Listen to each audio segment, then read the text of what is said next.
복음 말씀을 나누기 원합니다. 저번 주가 이제 부활 주일이었죠. 네, 저번 주에 예수님께서 우리의 죄를 위해 십자가에 달리시고 부활하신 날이었습니다.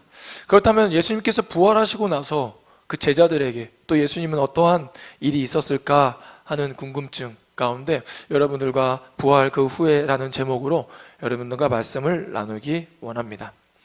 먼저 예수님이 십자가에 달리시고 무덤에 계실 때 예수님의 시체에 향품을 바르기 위해서 간 여인들이 있었습니다. 그래서 그 여인들이 갔을 때 무덤에 빈 무덤을 보게 되죠. 그리고 예수님은 처음으로 막달라 마리아를 시작으로 사람들에게 부활하신 모습으로 보여주시기 시작합니다. 제자들은 예수님이 부활하셨다 그런 소문은 들었지만 그들은 믿지 않았습니다. 그런데요, 예수님은 제자들과 함께 공생의 사역을 하시면서 제자들에게 이렇게 말씀하셨죠. 내가 장로들, 대제사장들에게 넘겨지게 될 것이고 내가 죽게 될 것이고 내가 조롱을 받을 것인데 내가 사흘 만에 부활할 것이다 라는 말씀을 제자들에게 3번이나 말씀해 주십니다. 그런데 제자들은 그것을 믿지 않았어요. 아니, 믿고 싶지 않았겠죠. 왜냐하면 예수님이 정말 이 땅의 왕이 되셔서 이 로마로부터 벗어나게 해주셔야 되는데 예수님이 십자가에 달리셔서 죽으신다고 하니 그들은 그 말을 믿기 원하지 않았을 것입니다. 그렇지만 예수님은 정말 십자가에 달리셨고 조롱을 받으셨고 대제사장들과 종교 지도자들에게 팔림 받으셨고 결국 죽으시는 그러한 사건이 발생하게 됩니다. 그리고 나서 예수님이 부활하셨다라는 그러한 소문을 제자들도 듣게 되죠. 그렇지만 그들은 믿지 않습니다. 우리 한번 14절을 같이 한번 읽어보도록 하겠습니다. 다시 한번 읽습니다. 그 후에 11제자가 음식 먹을 때에 예수께서 그들에게 나타나사 그들의 믿음 없는 것과 마음이 완악한 것을 꾸짖으시니 이는 자기가 살아난 것을 본 자들의 말을 믿지 아니함일러라. 아멘. 예수님께서는 부활하신 모습으로 제자들을 이제 만나세요.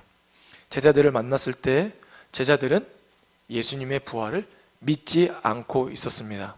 그래서 예수님은 제자들에게 믿음 없음과 마음의 완악함을 꾸짖고 계시고 있는 것을 우리가 말씀을 통해서 볼 수 있습니다. 정말 그리스도인에게서 가장 먼저 해야 될 게 무엇일까요? 저는 그렇게 생각합니다. 예수님을 먼저 믿는 것. 아무리 우리가 윤리적으로 좋은 그리고 인격적으로 좋다고 할지라도 우리가 믿지 않는다면, 예수님을 믿지 않는다면 그것은 다 헛것이라고 저는 생각합니다. 그렇기 때문에 우리는 먼저 예수님을 믿어야 합니다.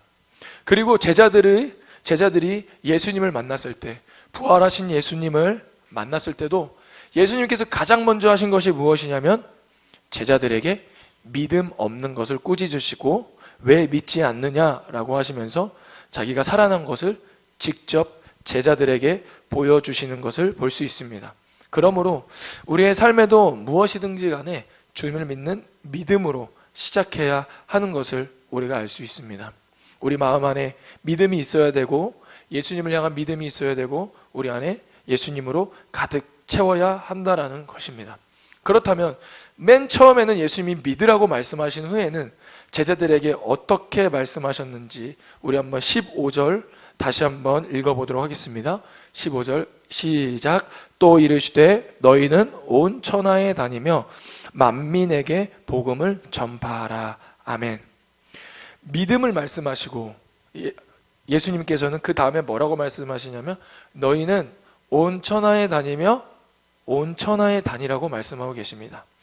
여기서 온 천하라고 우리 성경에는 번역했지만요, 원어로는 온 창조의 세계, 즉 하나님이 창조한 세계를 모두 다니며 복음을 전파하라라고 말씀하고 계시는 거죠. 즉 세상으로 나아가라라고 말씀하고 계시는 것입니다. 제자들에게 먼저 믿어라. 너희들 내가 부활한 것을 믿어라.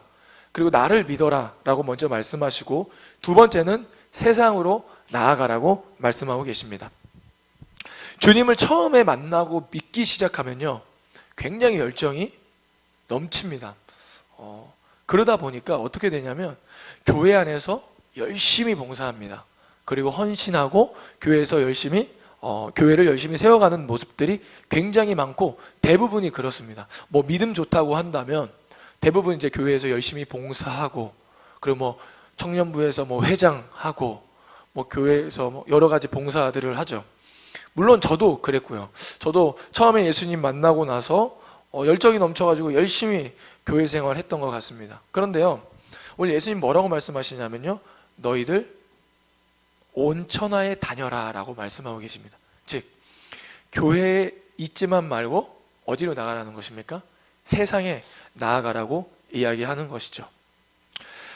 예수님을 믿는 사람들이 조금 오류를 범하는 게 뭐냐면요, 너무나도 교회 안에 있다 보니까 세상에는 죄를 짓고 뭐 세상은 예수님을 믿지 않고 그러다 보니 많은 죄악들과 죄가 많다고 해서 세상을 혐오하는 사람들이 많습니다. 뭐 세상에서 모임을 간다거나 그러면 그래도 교회에 나와서 기도하는 게 우선이지 라고 이야기하면서 뭔가 세상을 좀 혐오하는 그런 모습들이 있습니다. 그런데요, 그렇지 않습니다. 하나님은요, 세상을 창조하신 분이 하나님이시고, 그리고 요한복음 3장 16절에 이렇게 고백하잖아요. 하나님이 세상을 이처럼 사랑하사 독생자를 주셨다라고 이야기를 합니다. 즉 하나님은요, 세상을 사랑하세요. 물론 세상에 죄가 있습니다. 예수님을 모르기 때문에 많은 죄를 짓습니다. 그렇지만 하나님은 세상을 사랑하신다라는 것이죠. 그렇기 때문에 오늘 제자들에게 나를 먼저 믿으라고 말씀하시고, 두 번째로는 너희들은 온 천하에 다녀라, 세상으로 나아가라라고 말씀하고 계십니다. 그래서 우리는 교회에 고립되면 안 돼요. 그리스도인들은 교회에 고립되면 안 됩니다. 그냥 교회에만 머물러서 교회에만 있지 않고 교회에만 있고, 그런 것은 조금은 잘못된 신앙입니다. 하나님 말씀에 맞지 않는 신앙이에요. 물론 교회 안에서 시간을 많이 보내면 믿음이 좋은 것 같지만 사실은 말씀대로 보면은 그렇지는 않습니다. 세상에 나아가 오히려 주님의 모습, 주님의 뜻을 따라 살아간다면 그것이 더 믿음이 좋은 것이죠. 예수님께서는 그 부활하셔서 제자들에게 나를 먼저 믿어라, 그 다음에 세상에 나아가라, 그리고 세 번째로는 이렇게 말씀하고 계십니다. 만민에게 복음을 전파해라 라고 말씀하십니다.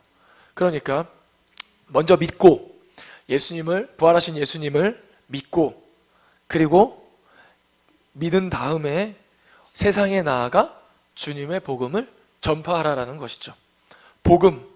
복음이라는 뜻은 좋은 소식이에요. 좋은 소식. 복음은 좋은 소식입니다. 복음이라는 단어의 헬라어는 유앙겔리온이라는 단어인데요, 이게 바로 좋은 소식이라는 뜻입니다. 로마 시대 때 유앙겔리온이 무엇이었냐면요, 좋은 소식은 무엇이었냐면 로마 황제의 아들이 태어난다거나, 그리고 로마 황제가 전쟁에서 승리하면 좋은 소식을 유앙겔리온이라고 합니다. 그래서요, 말을 탄 사람들이 골목 다니면서 이렇게 했다고 합니다.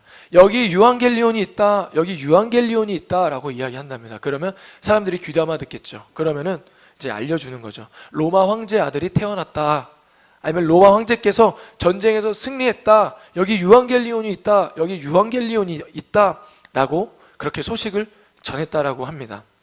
여기서 말을 타면서 전해주는 사람, 말을 탄 사람은 케룩스라고 하고요, 전파하는 것을 전파하다라는 케리소라고 하고, 그리고 말을 탄 사람들이 전하는 말, 그 복음을 뭐라고 이야기하냐면 케리그마라고 합니다. 그러니까 말을 탄 사람들이 케리그마, 유앙겔리온을 전하는 거죠. 로마 지배 아래에서 살아가던 사람들에게 유앙겔리온, 복음은 무엇이었냐면요, 로마 황제가 태어나거나 전쟁에서 승리하는 것이 복음이었습니다. 그렇지만 로마 지배 아래 살아가는 사람들 중에 예수님을 믿는 사람들, 그리스도를 구주로 모셔드리고 그분을 믿음으로 살아가는 사람들에게 있어서 유앙겔리온은 무엇이냐면, 그에게 있어서 케리그마는 바로 무엇이냐면, 바로 우리의 죄를 위해 십자가에 달리시고 3일 만에 부활하셨다라는 이 소식이 바로 그 사람들에게는 좋은 소식이었다라는 것입니다. 그렇다면 오늘날 여러분들에게 좋은 소식은 무엇인가요? 좋은 직장, 멋진 남자친구, 집값이 오르거나, 친구가 남자 소개시켜 준다거나, 그것도 사실 어떻게 보면 좋은 소식이죠. 세상에서 좋은 소식도요, 우리에게 들려오면 좋은 소식입니다. 그렇지만 그러한 좋은 소식보다도 더 좋은 소식은 무엇이냐면 바로 복음이라는 것이죠.